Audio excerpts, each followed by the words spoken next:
A new expansion means new cards, which means a new deck factory. That's right, today we are talking about the new 1 cost aggression upgrade, Test the Defense. Now this came to us in the Age of Apocalypse box, and I like this card because it really isn't the most efficient if you just throw it into any random deck, but in the right one, I think it can be deceptively good. So let's break down the card. It's a 1 cost aggression upgrade that is max 1 per player. It has an optional response. It says response, but I want to point out that it's optional, and that'll become apparent later in the video, that states after you play an attack event, you can place 1 test counter here. Then, if there are 5 counters here, you can discard this card to deal 5 damage to an enemy. So, a couple of things.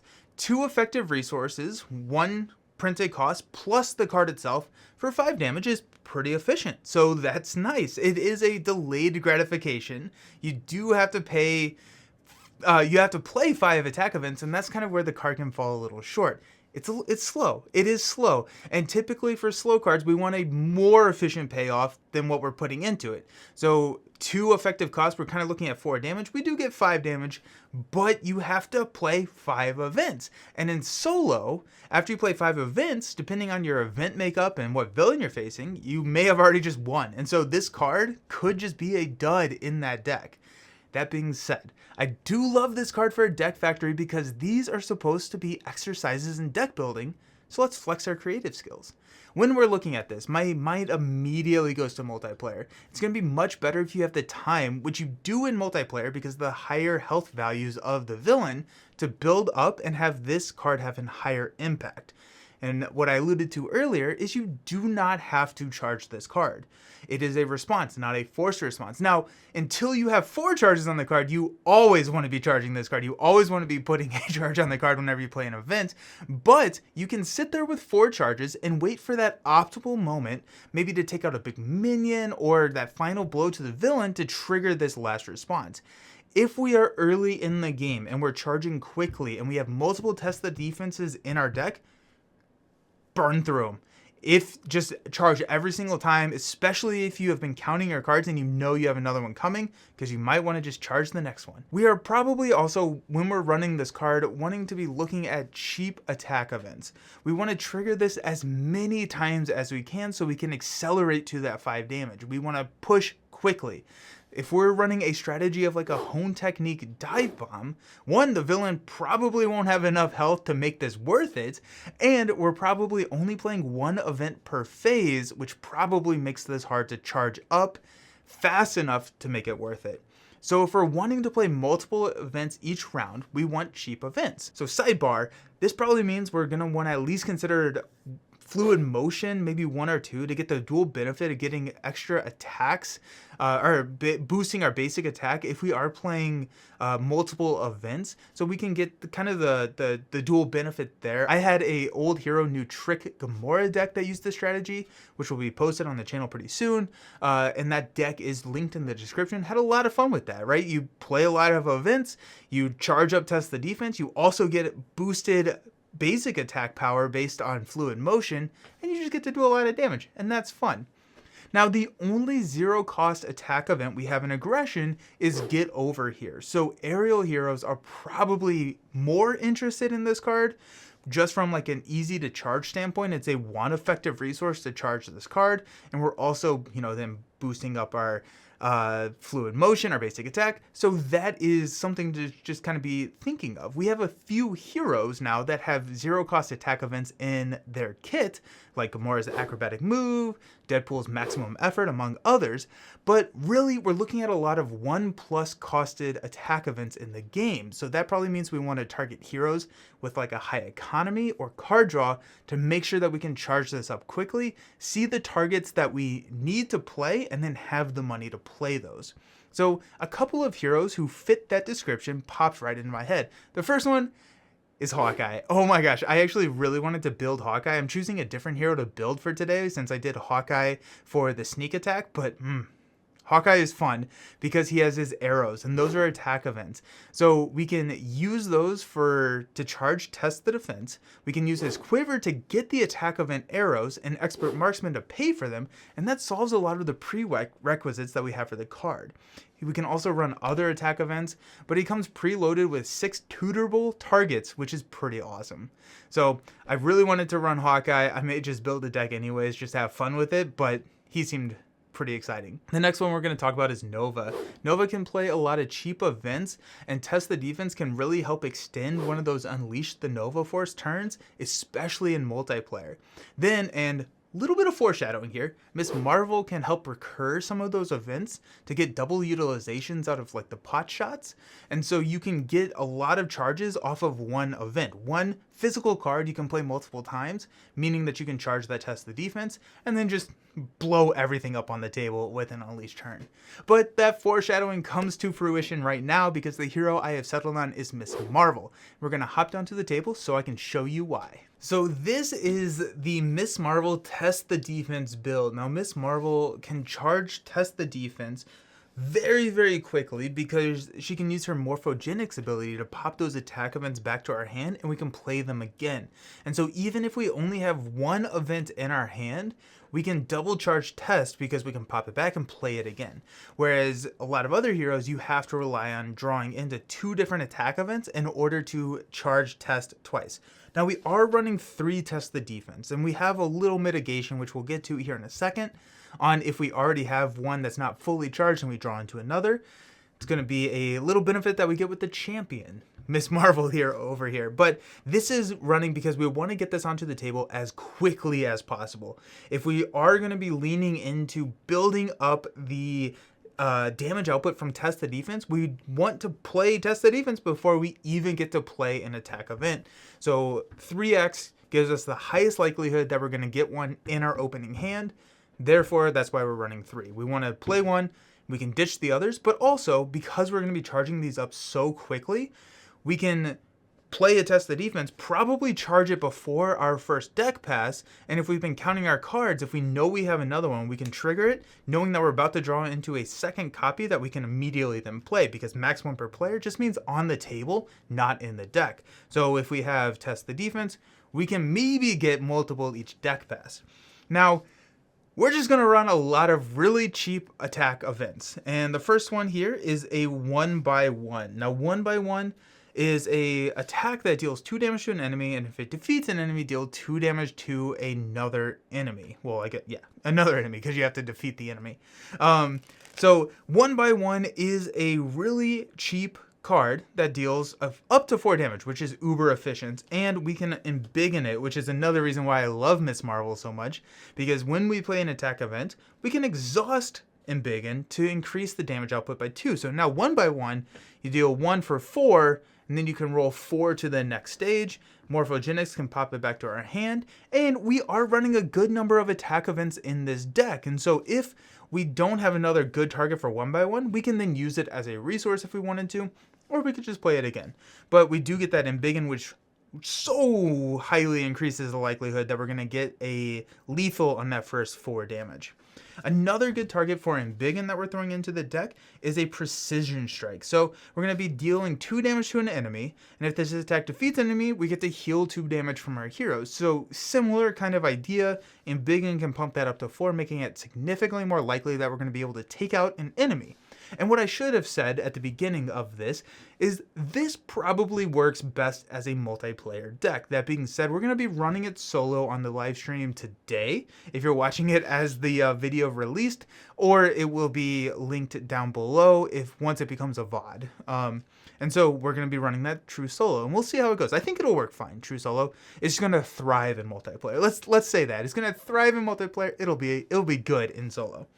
Now, these are going to be dealing with minions, and in multiplayer, that's less hard to make sure that you have a minion on the table, but in solo and also in multiplayer, we're going to bring Angela, who's going to help go find a minion as her cost to play her. When you play her, you go find a minion, you put it into play. That means, 1, you get a really cheap ally on the table, but also you have targets for your 1x1 and precision strikes. So that's going to be kind of this engine here. We're going to also be running 2 copies of Toe to Toe. Now we do have a good number of blockers that we'll get to in the deck, and so Toe to Toe can help us with this, but we're also running Precision Strike, so if we're taking hits from maybe a minion that's only hitting us for 2, we can take it out with Toe by Toe, or if we're getting hit with a villain, I mean, I'm not going to go up and let Ronan with Fanaticism or Venom with 17 boost cards hit me with this, but if I'm looking at a 2-attack villain, I'm okay taking that hit. Or we can, throw Angela in front of the attack that Toe by Toe, but it is an attack event, so we're going to get to charge our test the defense with our Toe to Toe. It's also a mental resource, which is going to be important here in a sec. We have one of those lucky allies that I was talking about, the Locust. And so we want to be playing these attack events as many times as possible in order to charge up test the defense. The Locust we can only play if we have the champion trait. Boom, Miss Marvel's got the champion trait.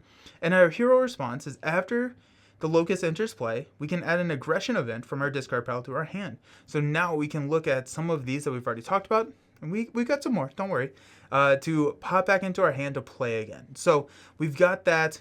That's kind of the goal. Locust comes in, tutors back one of our events that we can use to charge test the defense. Locust can then attack and then take a hit, whether that just be a normal villain activation or a toe-to-toe. The other reason that toe-to-toe works in this deck is Press the Advantage. This is our last attack event that we're adding to the deck.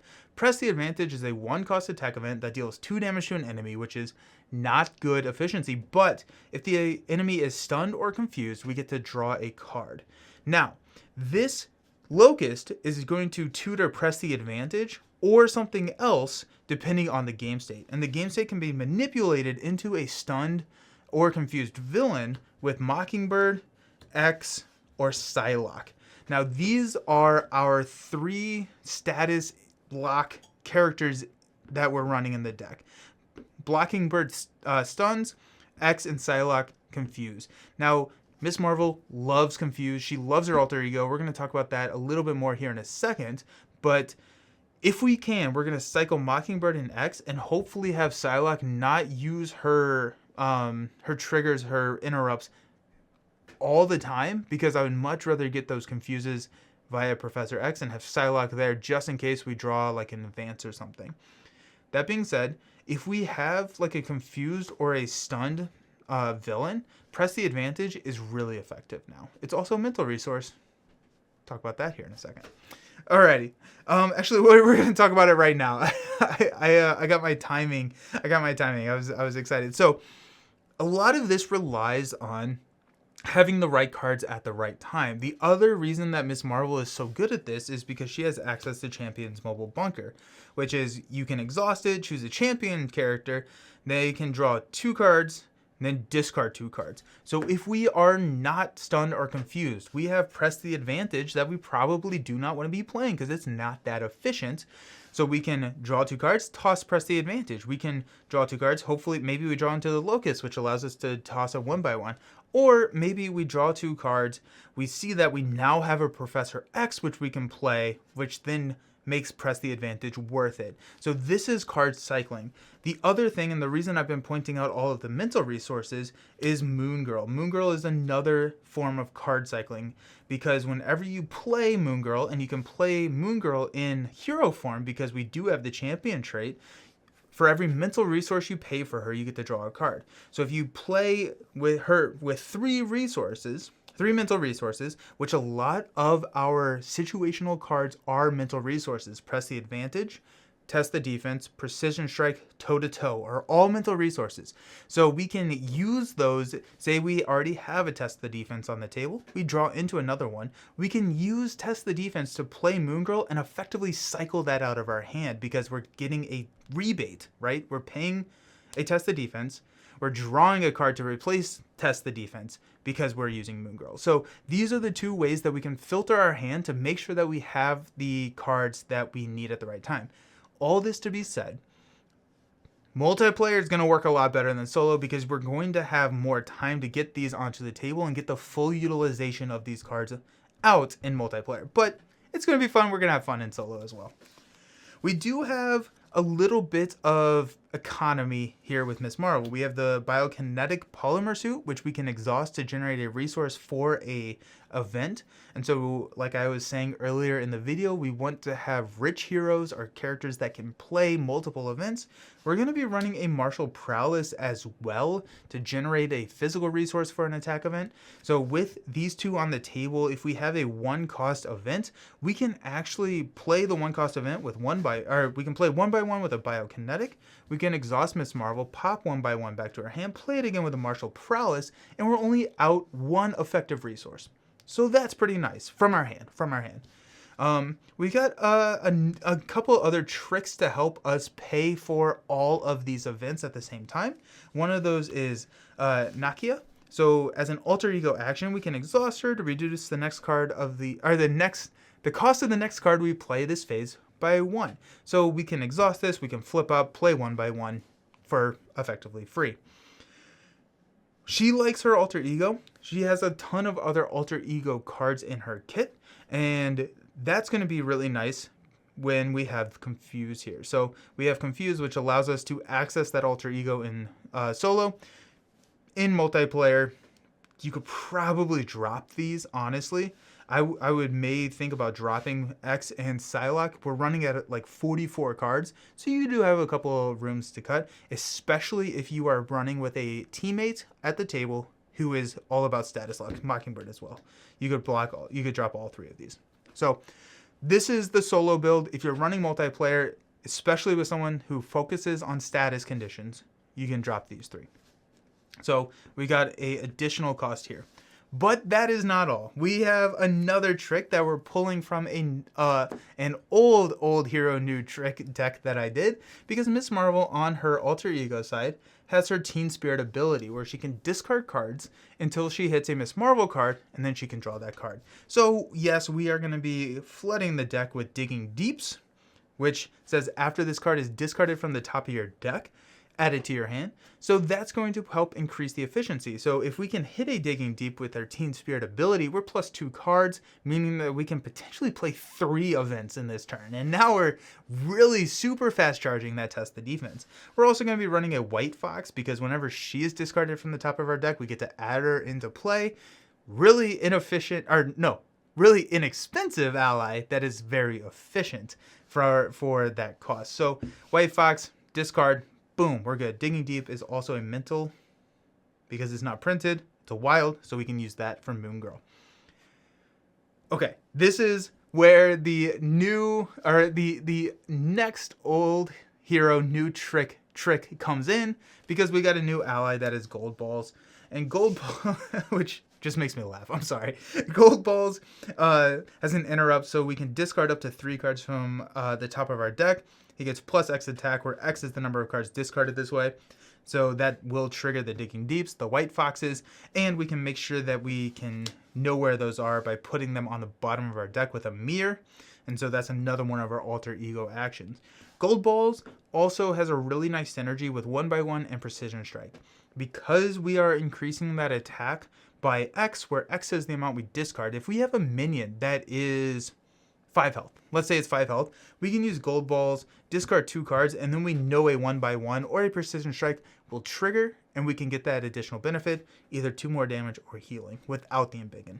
So Gold Balls sets up this kind of like conditional benefit really, really well. And if we're already running a Reason Teen Spirit to get these Digging Deeps and White Foxes onto the table, Gold Balls, just another way to do it. I'm here for it. We're going to top this off with the doubles that come from the core set. Well, actually, some of these came from the core set. But that is Miss Marvel. I'm calling her Poking Around right now. If you have a better name, let me know in the comments. I always like to hear y'all's creativity on what names you can come up with these decks. But I am really pumped about this deck. This one seems like a lot of fun. Miss Marvel is one of my top 3 heroes in the entire game. And so finding new ways to play Miss Marvel, which with every single expansion gets easier and easier, because she just has a build or a design that just lends herself to always being new, fresh, and interesting with new cards. I am pumped. So that is the Miss Marvel Test the Defense Deck Factory build this week. Let me know what you think. Also, let me know what decks you're building for Test the Defense. Let me know in the comments below or in the Discord. That Discord is linked in the video description. I look forward to checking them out because they are so much fun to see. Thank you all so very much for hanging out. I appreciate each and every single one of you. I hope you have a fantastic day. I'll see you around. Peace.